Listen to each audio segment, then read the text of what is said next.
there's a sense in which you might say we should allow a kind of stratospheric sulfate injection performed by a major power, even if that major power intended to engage in genocidal geoengineering. It seems pretty clear that no nation, however powerful, is in a position to do these things unilaterally on its own, so it's going to have to be an international decision capability. Are we willing to consider, say, carbon dictatorships where most of humanity live in a terrible slave-like situation, or do we draw lines at some point? Geoengineering programs are designed to change our climate, change our planet's temperature, and literally manipulate the weather of our planet. And because of that, and because they're ongoing, it's literally impossible to get an accurate temperature reading or determine whether the planet's warming or cooling. They've been ongoing for several years, and they've been left out of all climate models. It makes climate models flawed at best, but by those who are in the know of geoengineering programs, it literally makes them fraudulent.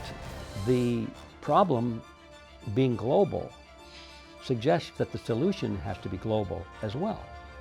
So you cannot control the weather of the planet by passing an ordinance in Detroit, for example. You have to do it at the national level, which might take care of a continent, but ideally it goes eventually to international ordinances and controls and regulations and taxes and all that sort of thing. So from the very beginning, the United Nations and the international governing bodies have been very interested in this issue for that reason. Scientists and governments around the world are working quickly to establish global climate agreements. And if passed, it likely will make geoengineering programs legal, which in turn will most likely make it impossible for us to file lawsuits and take legislative action. It will also circumvent our Constitution here in the United States and take away the sovereignty of nations around the world. The sovereignty of the United States is being eroded by these international, supranational conventions and treaties and agreements. In terms of the legislation on the impact of the energy companies, on the forefront it looks like a tax to their profits, but in reality it's a whole new marketplace for them to exploit. And this new thing about commoditizing carbon is a very big deal. It's immense. The amount of money that it's going to extract from companies or also create new money because of new innovations to commoditize carbon is a new billion-dollar business. So the governments around the globe are by far the largest beneficiaries monetarily. The majority of what we're seeing out there is coming from boats out in the ocean. They're rising out huge quantities of aerosols into the stratosphere and coming over us. What we're going to do is take an airplane up. We're going to, first of all, photograph them dispersing these aerosols up into the air, and we have a collection device. So we're going to go up into the chem cloud or into the aerosol. We're going to take a sample, and we believe that this is very important.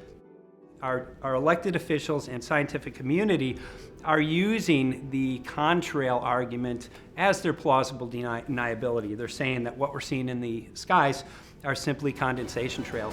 We can get proof positive out there with photographs, testing of the aerosols. That will change the course of everything. The cap over the atmosphere is modifying the weather, and it's creating a situation below it that's actually increasing the heat retention. When you put that together with HAARP and moving the jet stream into the polar vortex, that's changing all of our climate across the whole United States. It's drying out California, it's soaking the Midwest, it's freezing the East, and I firmly believe that that is the cause of most of our weather problems. Well, our climate is changing, mostly from the geoengineering programs that are ongoing. The California Drought relates to Agenda 21 because it's a further removal of the rights of the people. It's a further gathering of resources and putting them into private control and private corporations. In this drought and with the executive order, they are basically making water the next oil.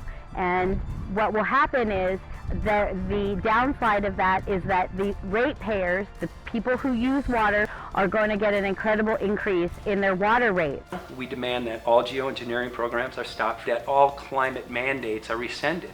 If these climate agreements go through, it will dramatically change the way that we live, creating many damages. Based on the fact that these models are they're flawed. They're missing the big elephant in the room, which is geoengineering. And because we can prove that, we feel the most effective way to move forward with a class action lawsuit is addressing the fact that climate change cannot be determined based on the fact that ongoing geoengineering programs have been ongoing for several years.